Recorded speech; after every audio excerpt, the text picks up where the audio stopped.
ไม่เอาเอาแบบลมสูง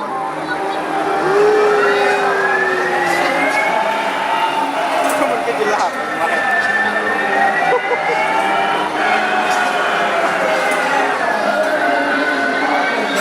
สุดยอด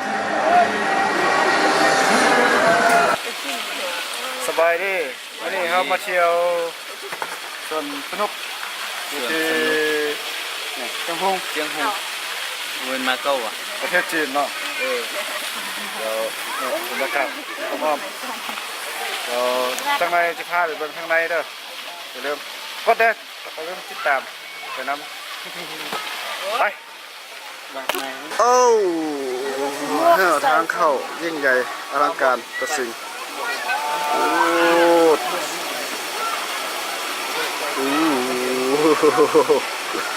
คักเวอร์คักเวอร์ว้าวไปเข้าเบิ่งข้างในกันเนาะ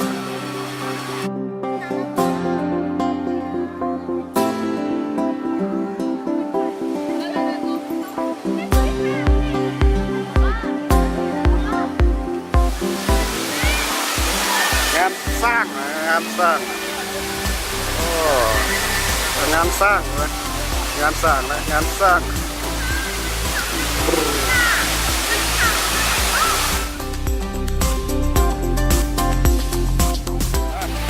เข้ามาแล้วนะข้างในหน่อยนึง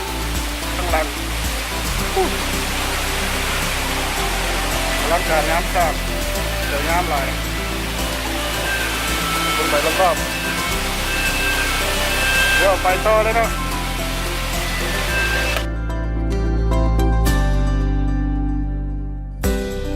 ตอนนี้เรากำลัง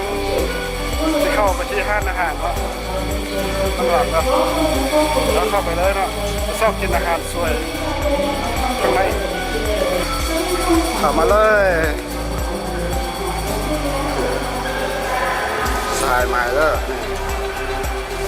อันนี้ลูกชายภรรยาภรรเมียมีเซียวไซอันนี้โมเนาะสาวล่าผู้พาเที่ยวจะได้เราดูจืดละ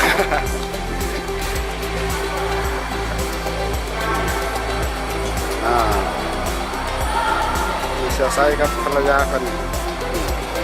โอเค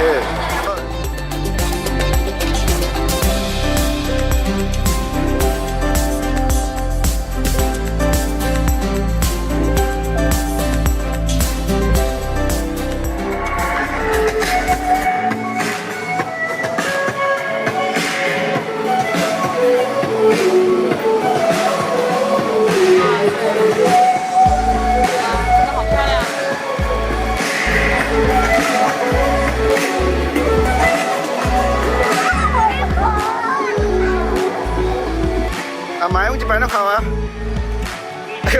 ไปเลยเด้อ向工作人员挥手示意我们大家好，我们会第一时间为你们安全负责任。ข้ามมาแล้ว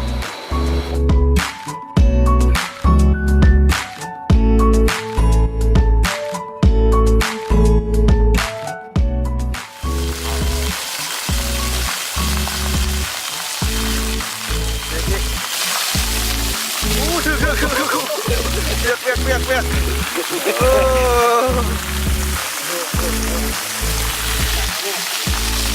สวยงามหมอกกาเนาะเราก็เห็นกาดำไม่กาน้ำเดี๋ยวนี้เขาเข้ามาที่โซนรถไฟเหาะเนาะไปเบิ่งรถไฟเหาะไปเบิ่งรถไปขี่เนาะเบิ่งซื้อมาคือเนาะนี่ล้างมันไอ้พวกเนาะล้างมาไปต่อบ๊ายบาย好了，现在游戏开始了。在游玩过程当中，不要低头，不要弯腰，不要回头看，以免在游戏的过程中拉伤住我的腰椎颈椎。感到紧张害怕的话，可以大声的尖叫出来。我们会以80码速度带我们感受一下车马奔腾的感觉。 จะไป 准 วะ 备好尖叫声，这边。 ไปแล้ว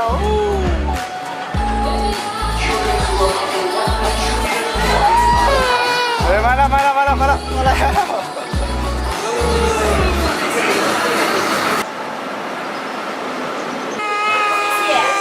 稍后我们的全车会统一打开，先可以整理一下你们凌乱的发型哦。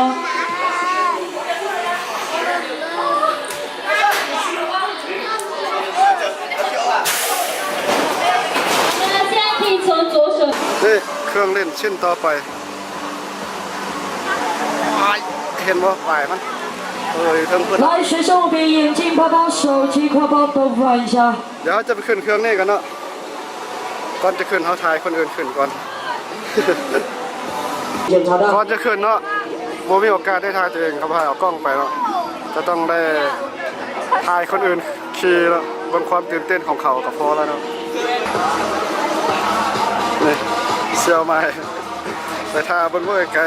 ไปเรื่องลาดลาวรอบต่อไปขึ้นไปพร้อมกัน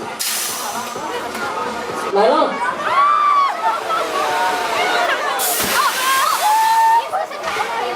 มาแล้ว 好了，轻松刺激的部分已经告一段落，大家可以尝试的高举双手，抬平大家的双脚啊，感受一下我们在空中自由翱翔的感觉。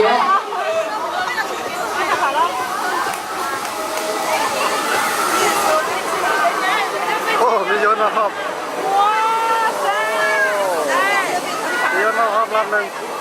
มาแล้ว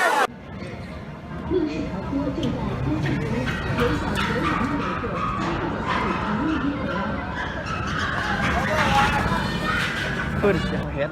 มันสะใจมันมาถึงน้ำตอนท้ายเลย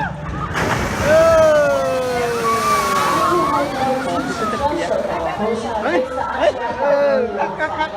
พอดีเลยทีมเขาเนี่ยแล้วก็จะไปเคลียร์นี่กันเนาะ ไปเล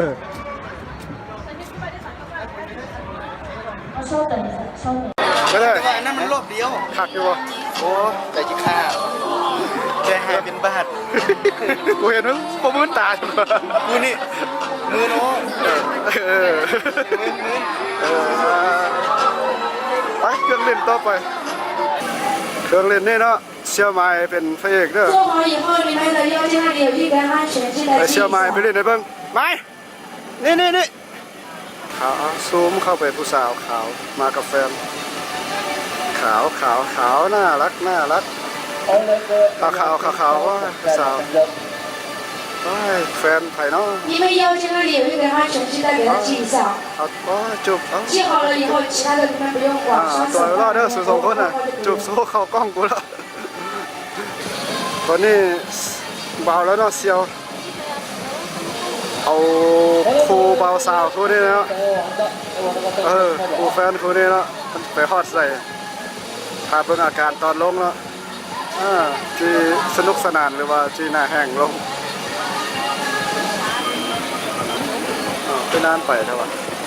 โอเคมึงหนีบมึงเลยโอ้ขาหนีบเขาวางขา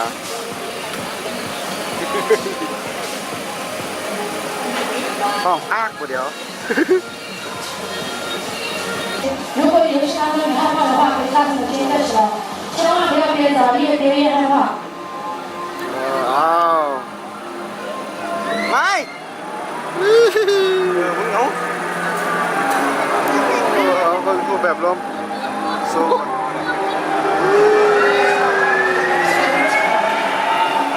มันก็จะลากมา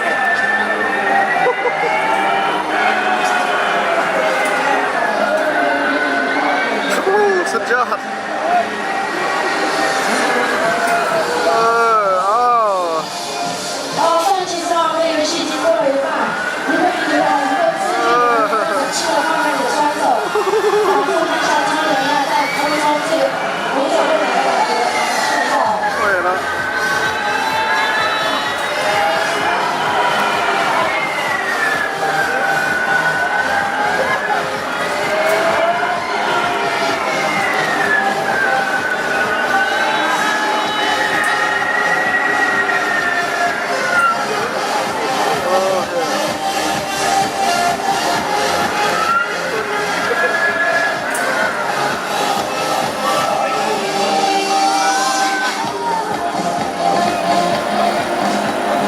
สุด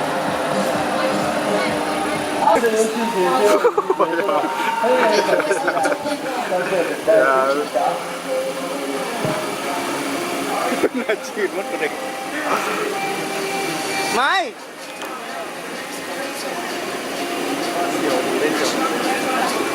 你好，你拿这个。好，现在可以解一下你们的前方的红色按钮，用力往上抬，安全摇杆用力往上抬，记得要将那里还有一点黑色的那个安全带。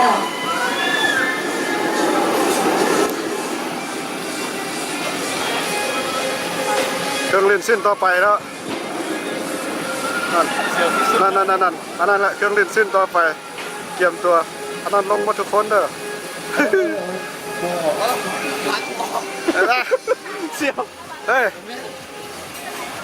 下车以后，请到储物柜拿好自己的随身物品，不要拿错，不要遗漏。我们的出口在储物柜的左侧。เก่งเอาไปเครื่องเล่นตัวนั้นเส้นชุดชัย双熊掌刺全体员工祝你游园愉快。เป็นอะไรเสียว บินหัว รอดจะบ่ หลอดเดียว รอดฮอดเครื่องเล่นต่อไปวะทีเด็ดพระเอกของงานไปเครื่องเล่นตัวนั้นเด้อนี่เป็นเกี่ยวมุนปิ้นหัวกับหลังเลยอ่ะไปต่อ สุดชุดไทย พักไว้เนาะ เป็นได้ไหนปลดปล่อยวะ ความสวยความทุกข์ความโศกหายหมด เสียดายเขาบุกก้าเนาะไม่ได้สัมผัสนะ ข้างหลังนี่สุดยอดเลยนะเครื่องเล่นข้างหลังสุดยอดเลยสุดท้ายไปตอนนี้นะจะไปทางไหนต่อแต่ว่า คือจะเป็นกูแบ็กแล้วเต้มัน ท่านว่าออกไปข้างนอกแล้วเคยลาคลิปปิดท้ายเนาะตำรวจสถานีตำรวจตอนเวลาเนาะมาถามความรู้สึกของเซลล์กันเนาะ กูที่ผ่านทุกการทุกอย่างที่ว่าเขาให้เล่น อันมักเครื่องเล่นอันใดที่สุดในสวนสนุกแห่งนี้ บุหูว่าบุหูอื่นนี่มันก็คิดกับพวกนี้รถไฟเหาะ อันนี้มันThe Happy ข้างหลังเลยเนาะ เจอ The Happy ผมไม่ Happy 如果游戏过程中觉得害怕，可以热起来，千万不要觉得越多越害怕。 เราใช้รถ 很开心哦。 มักเครื่องลิ้นตัวที่ว่าลงแล้วก็มีพบน้ำมันเนาะตัวที่3เสียวดิคึ่งเจ็บ